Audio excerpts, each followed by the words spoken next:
Bueno, entonces, en nombre del Padre, del Hijo y del Espíritu Santo, amén. Amados hermanos, aunque hoy, como vemos, no hay absolutamente misa en ninguna parte del mundo, por el día de la muerte de nuestro Señor. Aunque podríamos preguntarnos por qué, si el día que murió sería el día que más exactamente el de que hubiera misa, pero es que también es el luto, ¿no? El luto absoluto, y por eso no hay ninguna misa en ninguna parte del mundo. Es el único día prácticamente del año donde no hay misa.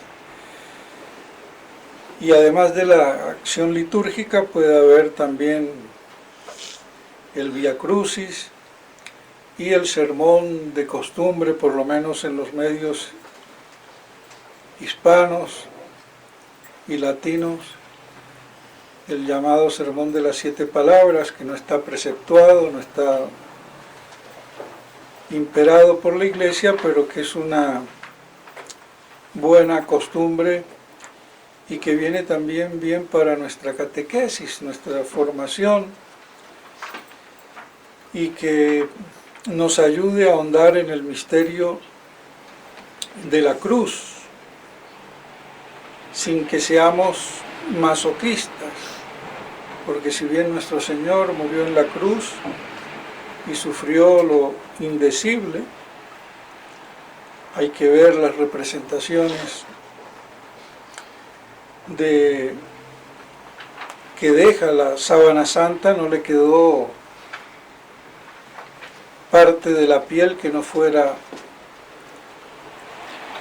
azotada, sumándole las caídas, sumándole la corona de espinas, sumándole la exudación, los latigazos, mejor dicho, más no se podría sufrir humanamente hablando. Otro hubiera muerto ni al comienzo, y después aguantar izado en una cruz, sostenido por la muñeca donde atraviesan los tendones. Tocar un tendón es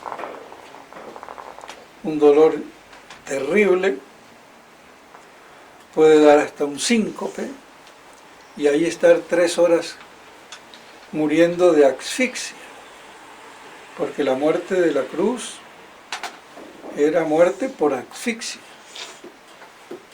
Entonces, más lentamente, más tortuosamente no se podía morir. De ahí la crueldad de la cruz, y nuestro Señor eligió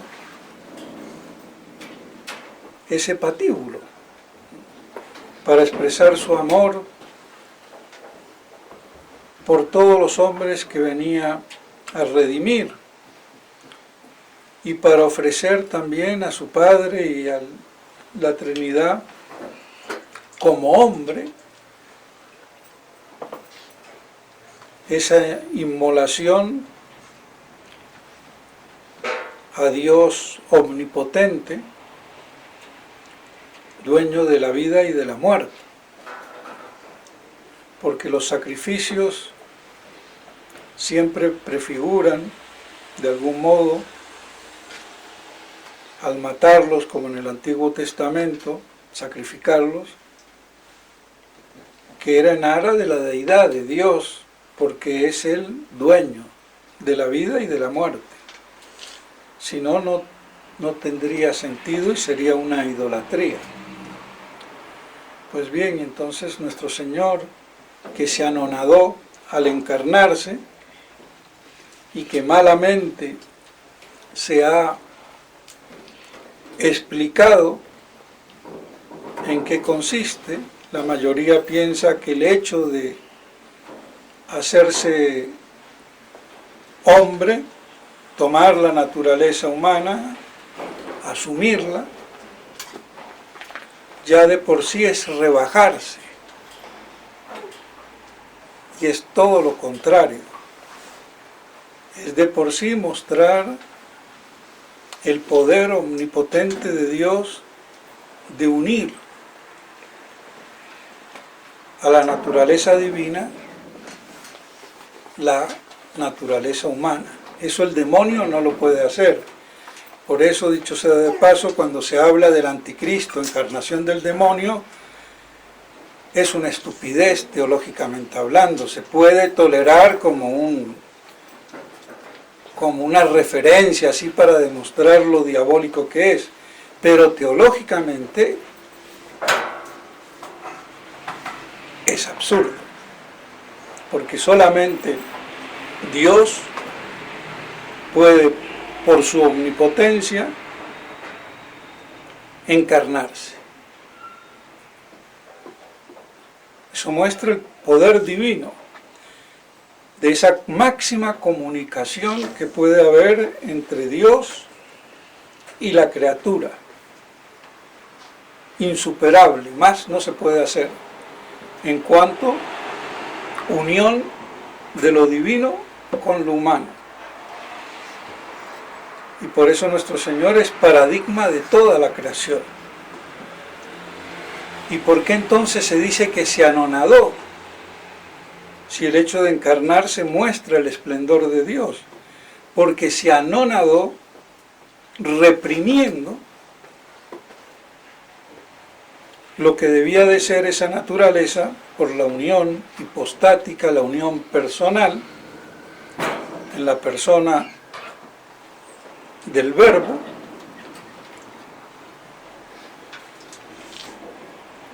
al estar unida, que no podía ser que hubiera persona humana, sino naturaleza humana, pero no persona humana. Entonces, al encarnarse, esa naturaleza debía de ser inmortal, por propio derecho, impasible. Y así no podía sufrir, ni padecer, ni morir. Entonces, reprimió por propia voluntad esa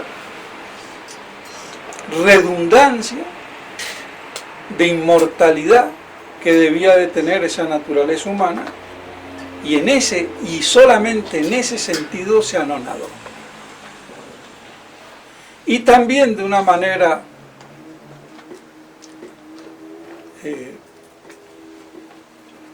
espiritual, por haber tomado una naturaleza que venía corrompida por el pecado.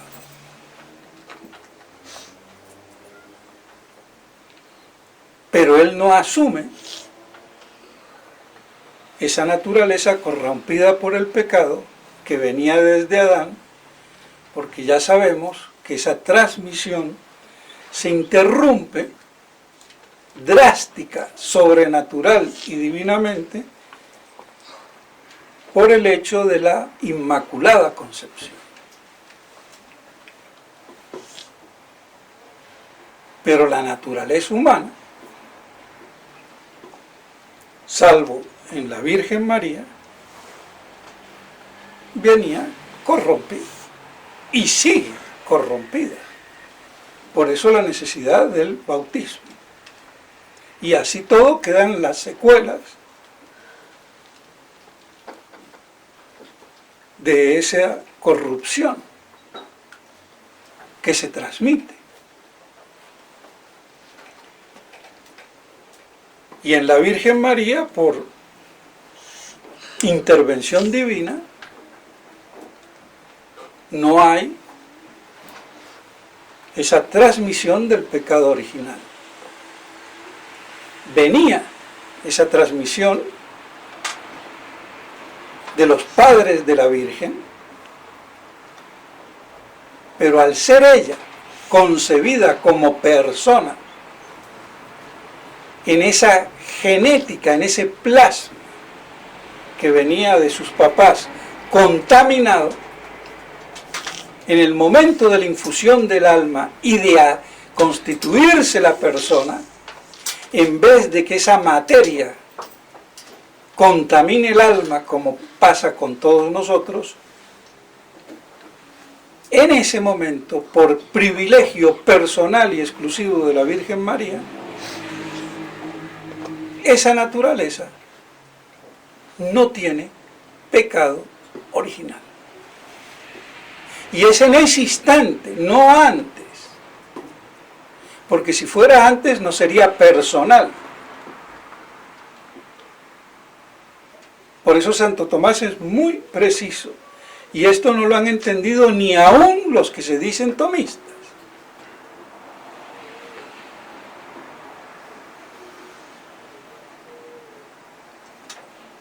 Entonces por eso nuestro Señor al encarnarse toma una naturaleza pura, pero la naturaleza humana en general es impura.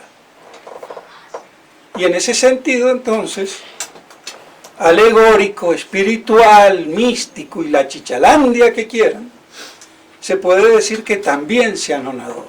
Pero la anonadación propia, teológica, es por no permitir que su cuerpo fuese un cuerpo glorioso, sino pasible de sufrimiento, pasión y de muerte, porque si no, no nos hubiera podido redimir de esa forma, muriendo en la cruz.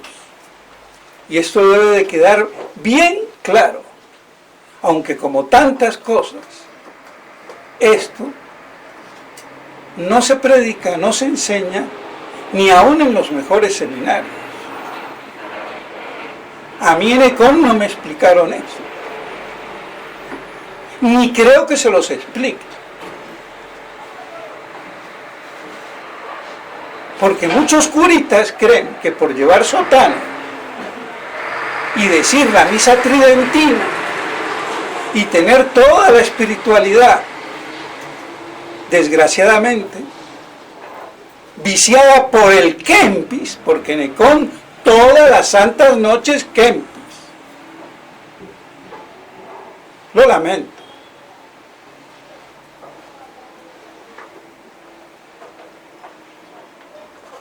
Hasta muchos en sus estampitas de ordenación ponían frases del Kempis, en vez de poner por lo menos de la Biblia, la palabra de Dios.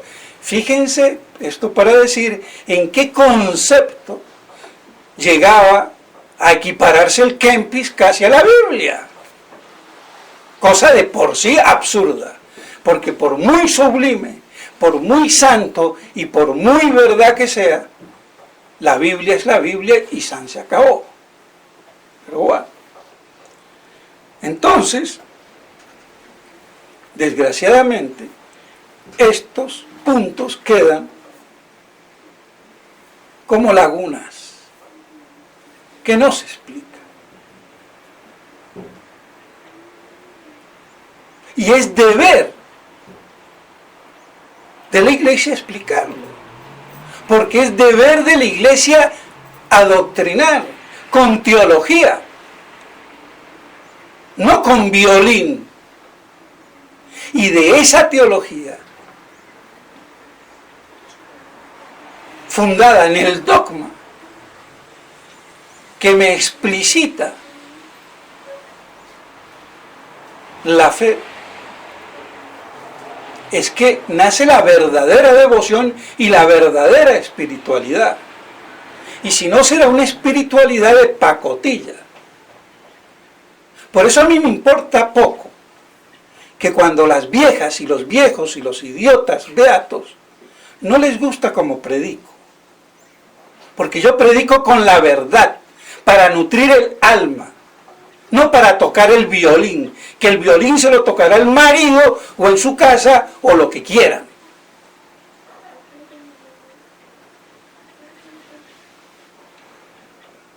Porque lo que se hace normalmente es la cítara o citarra o como se diga la lira, de la musiquita espiritual sin doctrina, y eso no va. Y la gente no viene a la misa a buscar la piedad, viene a buscar la verdad. Y en la verdad se forja la piedad. Pero ¿qué sacerdote se atreve a decirlo? Porque están mal estructurados.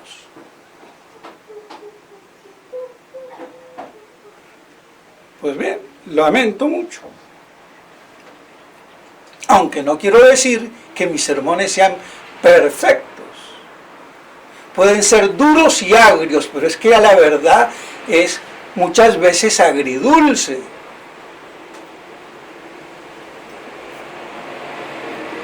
Entonces, pues bien, y eso es lo que hay que buscar. La nutrición espiritual en la verdad, que en la verdad se basa todo. Sin verdad no hay nada.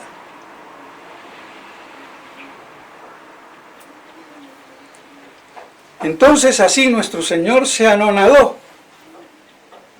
para tener un cuerpo susceptible de padecer, sufrir y morir en la cruz, cuando a Él se le diera la real gana. Porque cuando no le llegó el momento, se escabulló, se hizo invisible, se escapó cuando lo iban a apedrear. Y cuando ya Él decidió el momento, hasta sus apóstoles lo abandonaron y lo dejaron solo. Y eso que San Pedro le cortó la oreja a Malco. Muy bravucón, valentón y lo que fuera. Y después cuando la vio pesadita, salió corriendo como todos los demás. Y si eso le pasó a los santos apóstoles, ¿qué no nos puede suceder a nosotros? Por eso hay que pedir esa firmeza, para que no salgamos como despavoridos huyendo ante la inminencia de la cruz.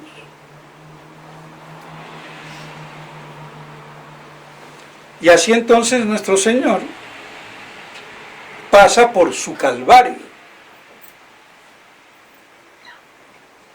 Que por cierto el Calvario se dice que tradicionalmente ahí fue donde Abraham, en el monte Moria, iba a inmolar a su hijo Isaac. Y también se dice que ahí está enterrado Adán. Bueno, yo hasta ya no sé si la tradición se perdió, si es, pero es muy posible. De todos modos, ya sabemos que eso está en manos ahora de los musulmanes, con la mezquita de la Roca o ahí sobre la explanada de lo que era el templo de Salomón. Pues bien, de todos modos, nuestro Señor decide el momento, el día y la hora de morir inmolado. Y como ya he dicho, primeramente para ofrecer como hombre, como hijo del hombre, a la Santísima Trinidad su inmolación, su oblación. Y yo diría que como pretexto de ese deseo de inmolarse,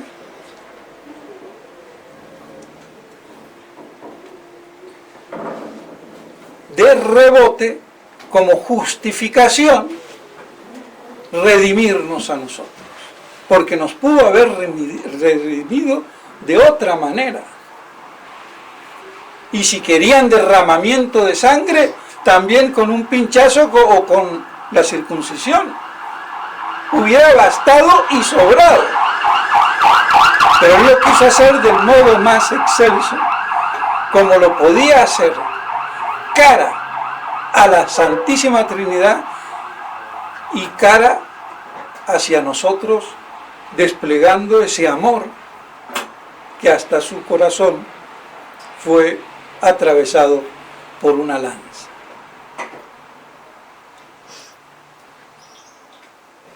Y ese hecho de muerte en la cruz, y vuelvo y lo repito, es el que nuestro Señor nos deja como testamento de su muerte en la misa.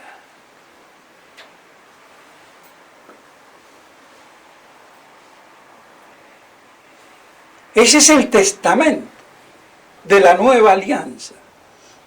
En la sangre de Cristo, y no ya, ni en los machos cabríos prefigurativos de los sacrificios del Antiguo Testamento, ni de la alianza hecha a Abraham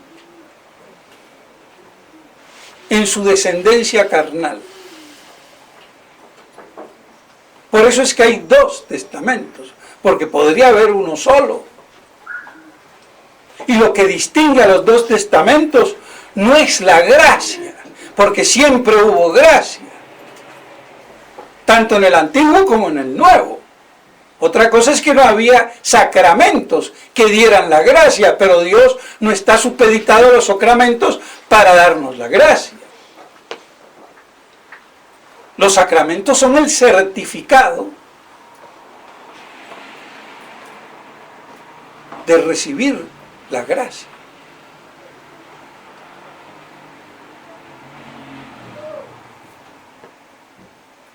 Ni tampoco la distinción era, como dicen heréticamente, hay que decirlo, aunque inconscientemente,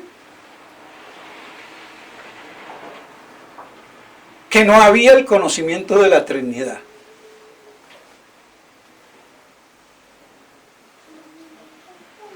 Porque hasta un judío rabino, Drak, se convirtió analizando el tetragrama, las 4 letras del nombre de Yahvé o Jehová, aunque a algunos no les gusta Jehová. Pero bueno, la mal transliteración en castellano de Yahvé o de Yahvé es Jehová. Aunque es mejor decir Yahvé, pero da lo mismo el término que se utilice, si no es el contenido. Bueno, entonces Yahvé, Yahvé o Jehová en hebreo tenía en su contenido la Trinidad, y por eso este judío, el caballero de Drak, se convirtió y dejó un libro escrito, La armonía entre la sinagoga y la iglesia. Y de él habla el padre Membiel en su libro de la Cábala. O sea, como un verdadero judío, digo verdadero en el sentido que seguía la tradición de buena fe, y cabalista, terminó católico trinitario con el Antiguo Testamento. Entonces, ¿cómo me van a decir a mí que no era, que lo que distingue lo uno del otro es la Santísima Trinidad? Y después, ¿cómo va a haber Abraham o Moisés mi día si no había Trinidad? Y sin Trinidad no hay encarnación de la segunda persona del Verbo encarnado.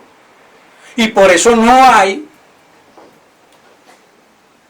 Trinidad aún en los judíos que se dicen mesiánicos y aceptan el Nuevo Testamento y reconocen que el Mesías fue injustamente sacrificado,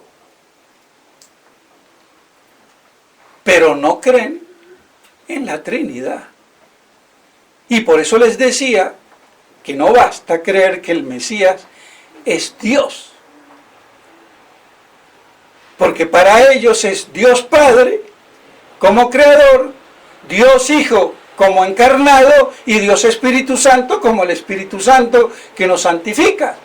Pero no hay 3 personas distintas. Es la misma persona en 3 funciones distintas. Y eso era el modalismo, el sebelianismo, una de las primeras herejías antitrinitarias que existieron.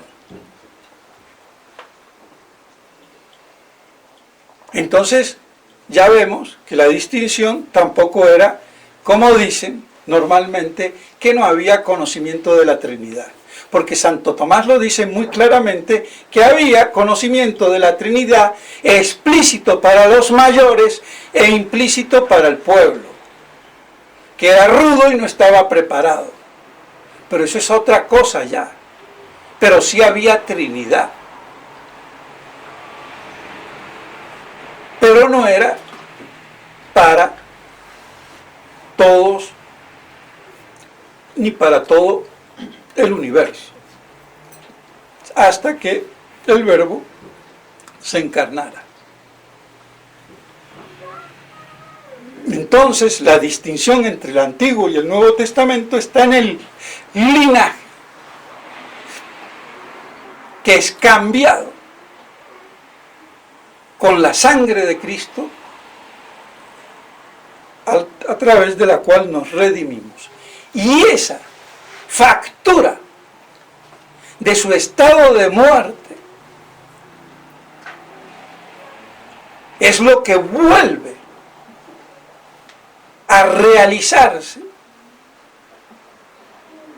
en cada misa.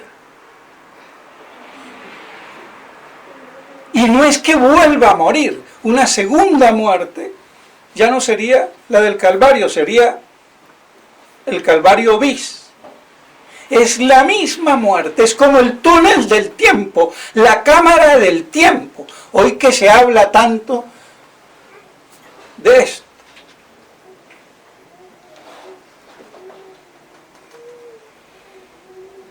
Y eso se puede hacer gracias a la realidad sacramental y de la substancia.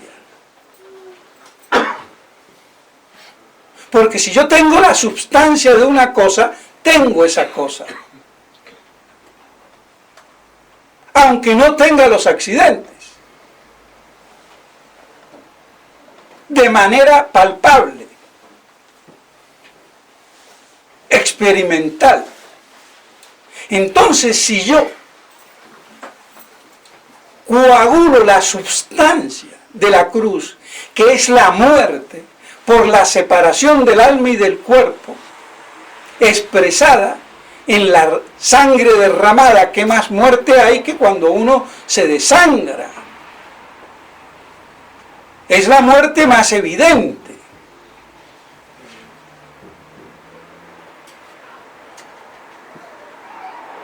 Porque incluso las otras muertes no son tan evidentes. Hasta la muerte cerebral se han inventado. Pero si yo le pego un chuzo en el corazón y lo desangro a alguien, ahí no hay ya ni tutía de muerte cerebral. Ni que está en coma. Entonces, con el derramamiento de sangre se expresa de manera insuperable el estado de muerte de una persona. Entonces, si yo tengo eso en substancia,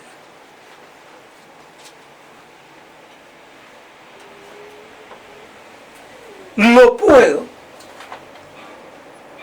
volver a actualizar sacramentalmente, como de hecho se hace sobre el altar en cada misa.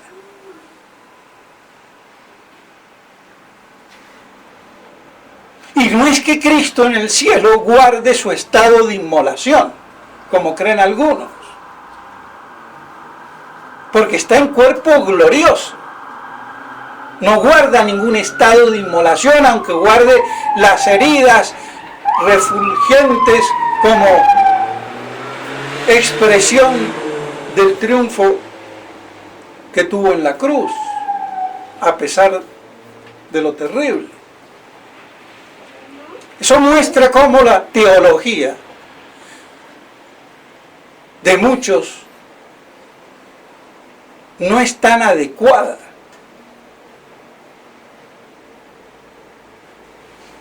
Porque no se entiende o no se ha entendido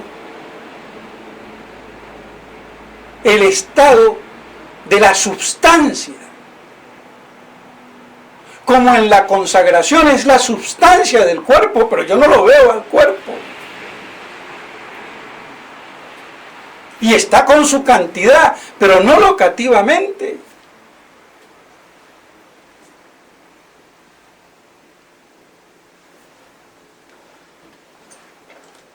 Pero ¿qué van a entender de sustancia que si ni de eso saben?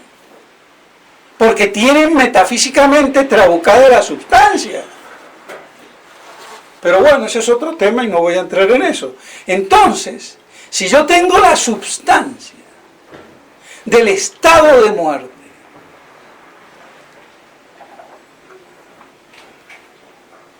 tengo entonces el mismo sacrificio de la cruz y no otro. Y eso es exactamente lo que acontece sobre los altares en la verdadera misa. No en la nueva misa. Que eso quede claro.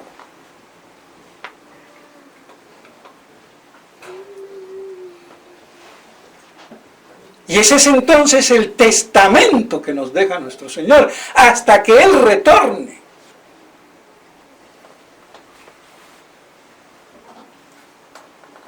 Y no quiere decir que cuando Él vuelva no haya misas.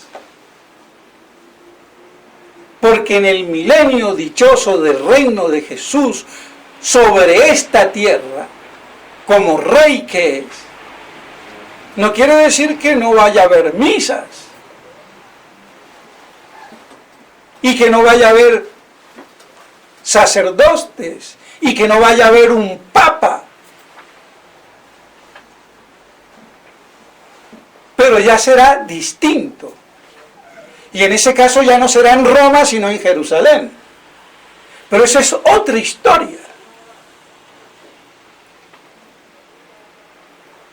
Entonces, ese estado de muerte substancial es lo que está en substancia en la doble consagración, significada por las palabras.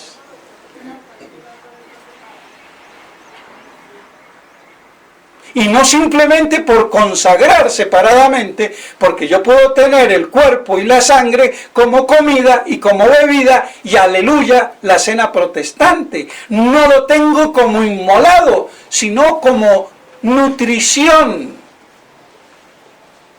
alimentación, o ágape, o festín, o fiesta, de cordero pascualito que me lo zambullo al estómago.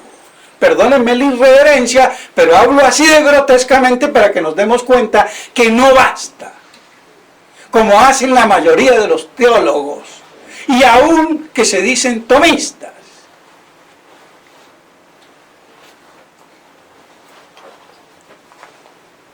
Por eso tiene que estar significado con palabras esa inmolación, esa efusión substancial, sacramental, que se realiza en la consagración del vino. Y que si no está significado con palabras, no hay misa. Y que por eso, lo repito una y mil veces más, es necesaria todas las palabras y no solamente las primeras. Porque el sacrificio tiene que estar significado porque es un sacrificio sacramental o un sacramento sacrificial. Como dice, entre otras cosas, en un comentario a la Suma Teológica, este obispo de Salamanca, Barbado.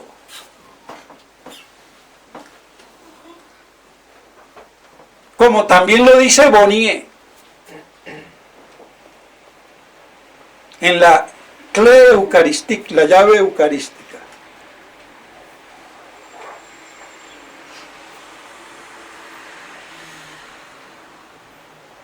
Pues bien, entonces, ese es el testamento de nuestro Señor que hoy vemos cómo se ha desfasado. Y esa es la obra del anticristo. como sea, quien sea y cuantos sea. Pero es la obra fundamental, no es la tercera guerra atómica y mundial. Que peor que la tercera guerra mundial ya la tenemos con la pandemia del corona chichavirus, donde la gente de bruta no se ha enterado. Porque es preferible una tercera guerra mundial y morir a cañonazos que así estúpidamente encerrado en su casa como un imbécil.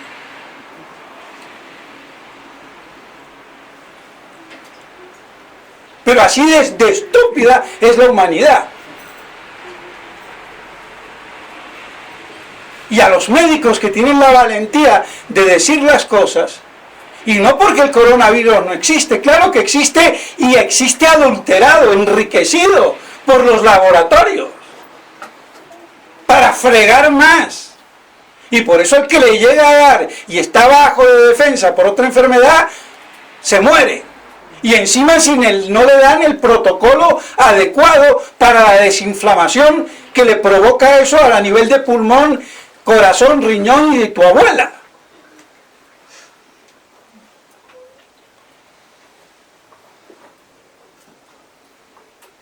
Pero así de estúpida es la humanidad, lo lamento. Y no le digo estúpido a nadie. Pero la estupidez hay que llamarla como es. Y tratar de dejar de ser estúpidos. Por lo menos intentarlo.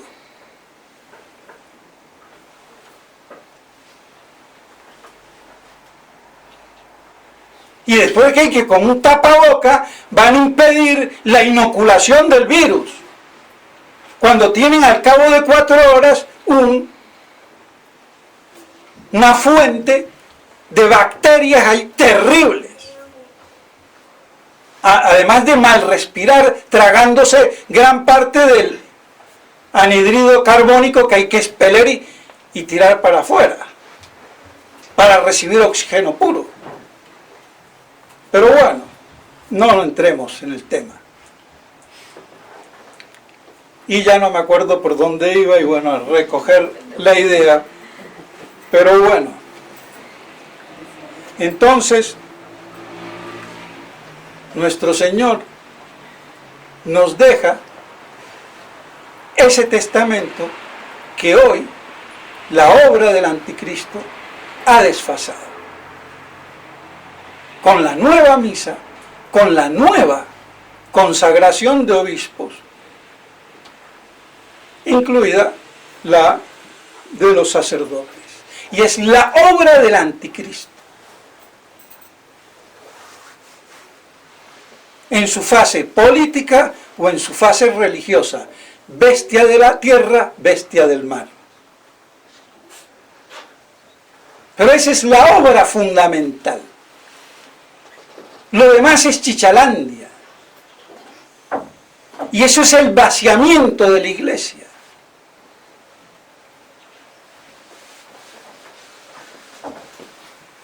Y anular la iglesia como arca de salvación.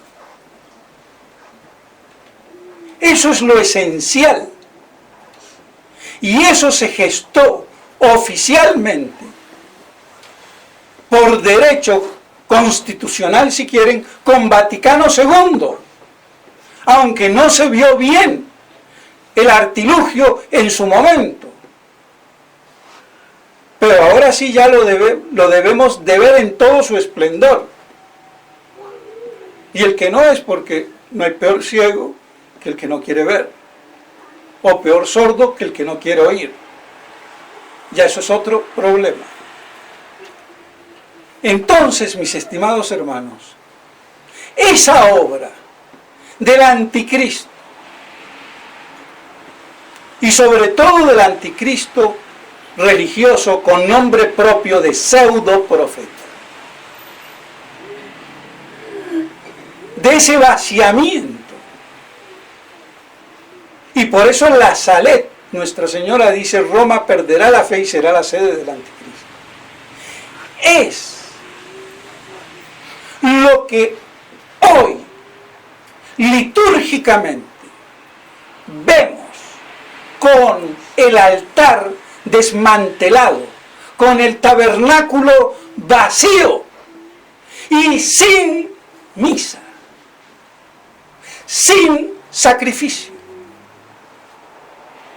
Y esa connotación profética no se ha tenido en cuenta por los predicadores en la Santa Madre Iglesia, por la imbecilidad antiapocalíptica y antimilenarista de sus mismos pastores, imbéciles, perdónenme, porque cuando se va hay que ir con todo, ser o no ser,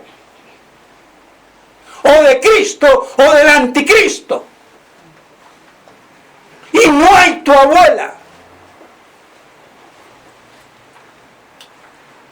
Entonces, eso es lo que significa este altar y todos los altares desmantelados, vaciados y sin misa.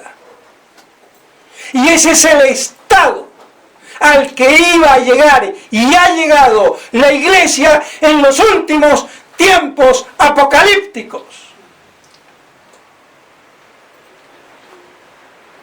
Por eso no es solamente una cuestión histórica de hace 2000 años, puramente conmemorativa y litúrgica,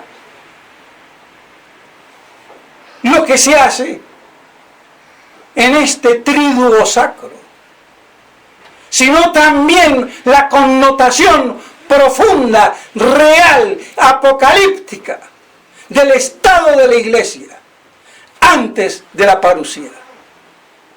Y ese estado nadie lo puede arreglar. Ni San Pío V, ni San Pío X, ni San Pedro, ni nadie.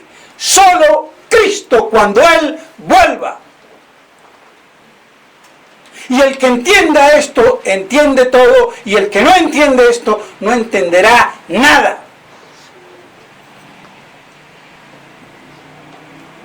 Y lamentablemente, nadie, ni aún hoy en la tradición, ¿quién dice que esto representa la profecía apocalíptica del estado de la Iglesia, por obra y gracia del anticristo? Nadie, que yo sepa. Y eso es lamentable, porque esto tendría que ser evidente, y hoy más que nunca. Pero eso demuestra el estado intelectual, espiritual del clero degenerado. Aunque yo quizás sea el peor de los degenerados, pero todavía por la gracia de Dios guardo el chip lúcido.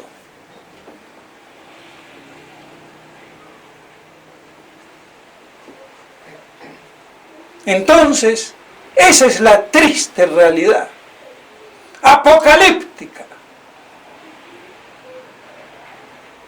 Y después la resurrección. Por eso, cuando venga nuestro Señor, hay la primera resurrección. Pero no voy a entrar en el tema ni me quiero alargar más. Entonces, todo esto es lo que significa la liturgia que la Iglesia nos está expresando sin que los hombres de Iglesia se den cuenta. Y hay que decirlo.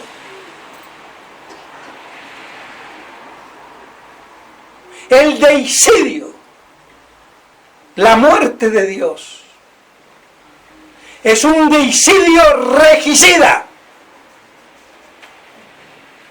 porque es la muerte de Dios Rey.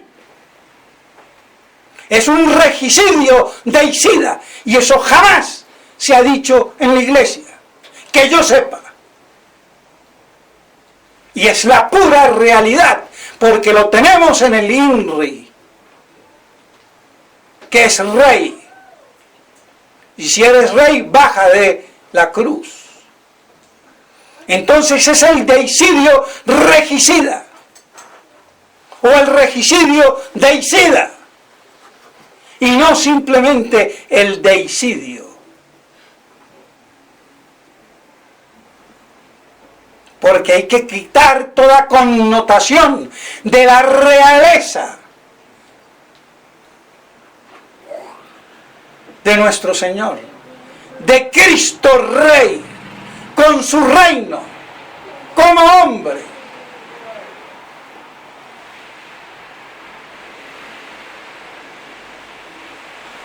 Por eso muere a título de Rey de los judíos.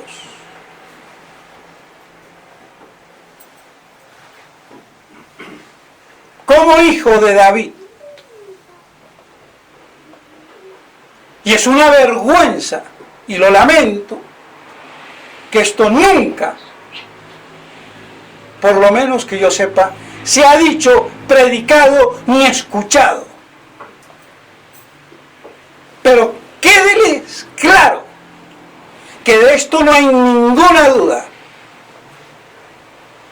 Es otro de los dogmas de fe que no se ven por la miopía.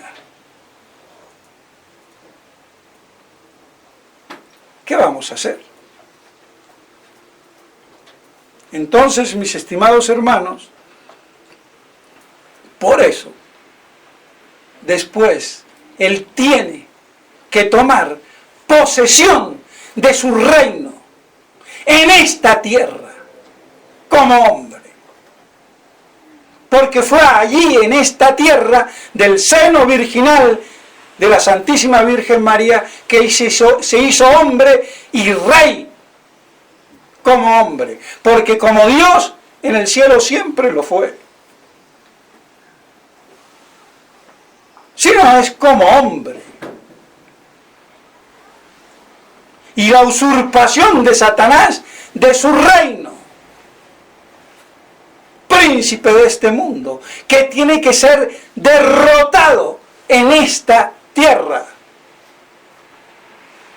Y por eso la derrota total se dará en Gog y Magog, ni aún en la parusía, porque él actúa ahí bajo sus lugares tenientes, que ponga la cara a la secretaria.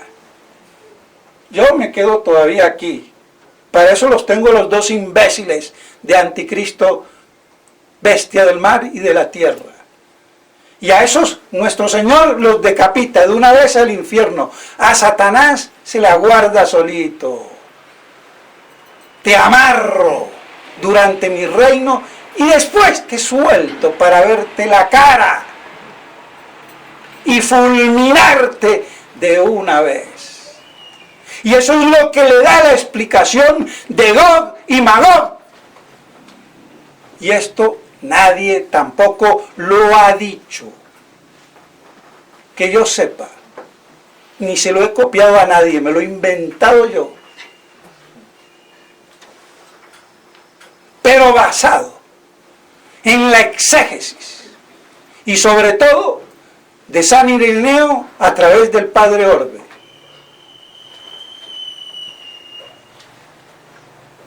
Pero de esto podremos seguir hablando más, pero ya tienen dos grandes primicias: deicidio regicida y lo otro de lo de Gog y Magog, donde ya le ajusta cuentas directamente a Satanás, sin lugares tenientes ni secretarias que mande. Y se lo hace además, podemos pensar, como una revancha. Te liquido, como en las películas de vaqueros. Se va liquidando a los esbirros y al último se le ajusta cuenta al jefe. Entonces a los esbirros en la parusía y al final en Gog y Magog, y por eso quizás deja ese grupo de malos, no de buenos, viadores malos, confinados en algún lugar de la tierra, que se unan cuando Satanás es soltado y él aprovecha para tener un ejército. O sea, nuestro Señor le da la posibilidad. Ahora ven a guerrearme a mí con tu ejército. Y de una vez, ¡púmbate! Lo fusila de un soplo de fuego del cielo. Y al que no le guste la película, que se invente otra.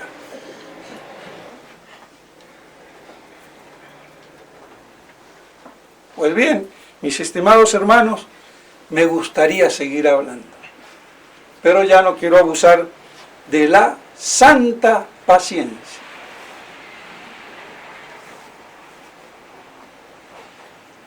Entonces, que Nuestra Señora sea un ejemplo al pie de la cruz, con esa integridad,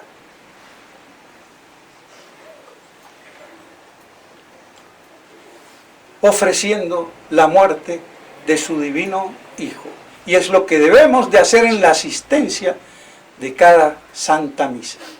En nombre del Padre, del Hijo y del Espíritu Santo. Amén.